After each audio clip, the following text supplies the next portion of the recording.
This FCA Game of the Week is sponsored by Emerson Excavating in Geneseo. Thanks, Steve and Sue.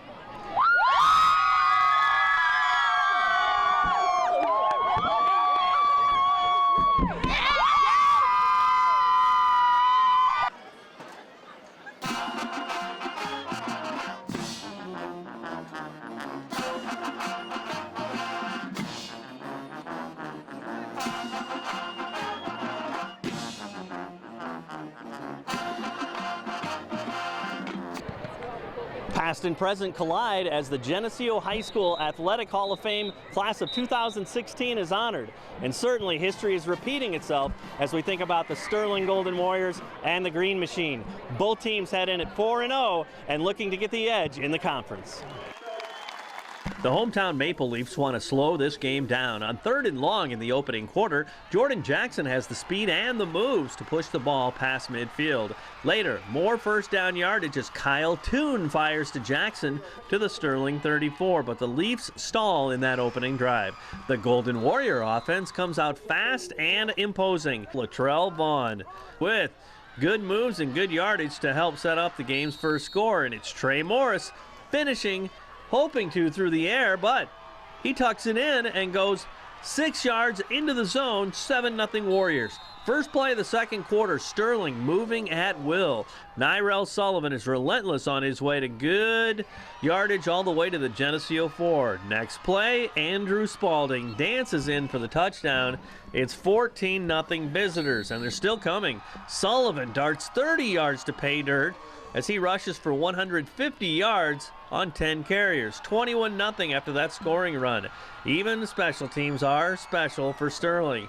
Alec Duran with a nice punt return all the way to the Maple Leaf 40 to set things up nicely. It starts another scoring drive. Spalding cutting through the Geneseo D to the 24. And moments later, Trey Morris is elusive, somehow gets free to connect with Reed Blackburn. And speaking of relentless, check out Latrell Vaughn. This is a 22-yard thing of beauty into the end zone. 28-0 Sterling at the break. Geneseo looking for anything positive. Sterling moving. The pass is tipped and picked by Geneseo's Ben Cosgrave at the Maple Leaf 37. Facing 4th down from near midfield, the Leafs go for it, and they are stopped as Sterling's Ethan Sensor senses the play nicely to turn the ball over on downs. And soon after, Sullivan is at it again. Another of his 3 touchdown runs, extending the lead to 35-0. The lead grows to 42-0 as Sullivan motors 35 yards for 6 more.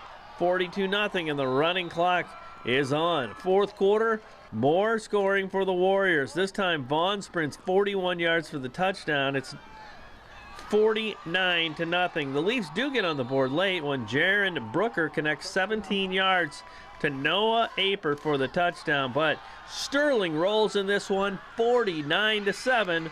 Geneseo's first home loss in 4 years. We executed the game plan that coach has been praying on all week, and we really just need to keep it going, keep it rolling. But one thing we need to cut down on is keeping the ball in our hands, no turnovers.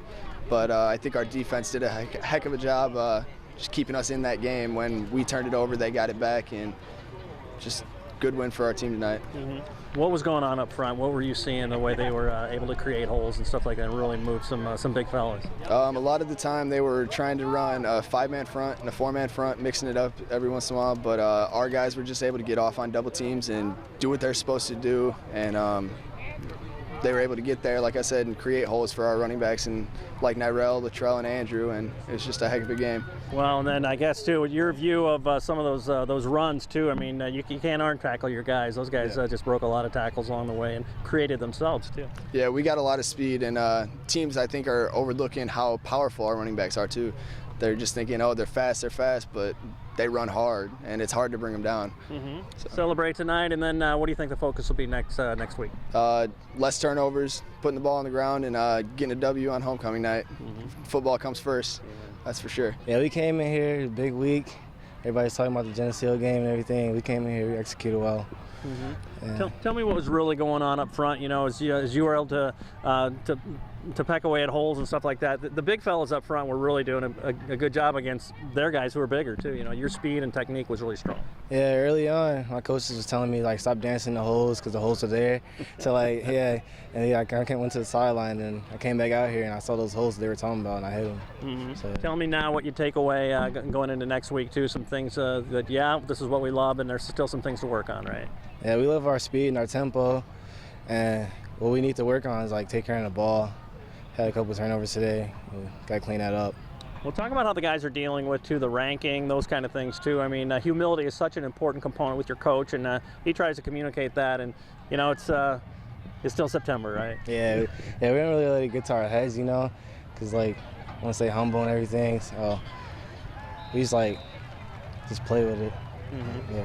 Pretty fun wearing a Sterling uniform, isn't it? How special has this season been for you personally? It's been real special. Like, coming here, being a new guy and everything, those guys just, like, it's made a brotherhood with me and everything. Our guys up front, you know, I mean, I think sometimes our backs, they get a lot of the credit because they're explosive in the open field, but you know they got to get some holes and you know, get some seams to be able to get in those and then go. So, you know, I just really happy with the way we played out, you know, on both sides of the ball, really in all three phases tonight. But you know, our offensive line, I think they're going to start. You know, they were real young early on. They've grown up and they're doing a really good job. And what your backs were able to do once they got past the front line, I mean, you got to wrap your guys up, and you know they were really able to control things and break tackles, that kind of stuff. Yeah, I mean, we got three kids, you know, that get a lot of reps back there that run. They just run so hard.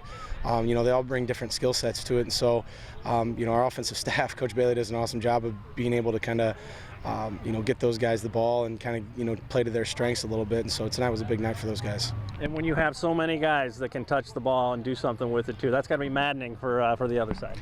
Well, you know, when we look at it, and I always sit down every Sunday and try to defend us and how are we going to do it, and you know, because we can kind of make some, you know, so that's kind of my offensive game planning, is thinking what people can do to defend us. And you know, I think our defense is pretty good, but at times in practice we have a difficult time because we're so explosive on the perimeter. So, you know, we played good, and that's a good team across the way tonight. You know, and they're going to win some more ball games. But you know, tonight, you know, we came out and we got a little bit better of them. How affirming is it, not just that you beat Geneseo, but you guys are rated second in 5A, and you always wonder, and now is this kind of a stamp of approval, and at the same token, like, we still got to get better, it's September, and we've got other fish to fry too. Well, yeah, I mean, you beat a program like Geneseo, and you know, when you come here, no matter what the score is, I mean, that's a great quality win. And so, you know, we were looking for that, and we knew we'd get tested tonight, and you know, lucky for us, our kids really responded. But you know, in the future, I mean, we got Yorkville and Ottawa, you know, Rochelle and DeKalb left, but we're focused next week. But we're going to take a little bit of time. Our kids need to enjoy this one because this is a good one. Fun group too, isn't it? Yeah, they're a special group. I mean, they probably enjoy playing this game more than any group I've ever been around. I mean, you know, they come out to practice and with the same enthusiasm, the same giddy up as you see on Friday nights in front of however many thousand we're here tonight. So it's a great group to coach, and they're constantly, they're still hungry. They want to keep going. Hey, both Geneseo and Sterling have fantastic Fellowship of Christian Athletes huddles at their schools. What about you? Are you ready to start FCA at your college, high school, or middle school? To find out how, you can contact me or check out our website at ILLOWAFCA.org. With this FCA Game of the Week, I'm Dan Pearson.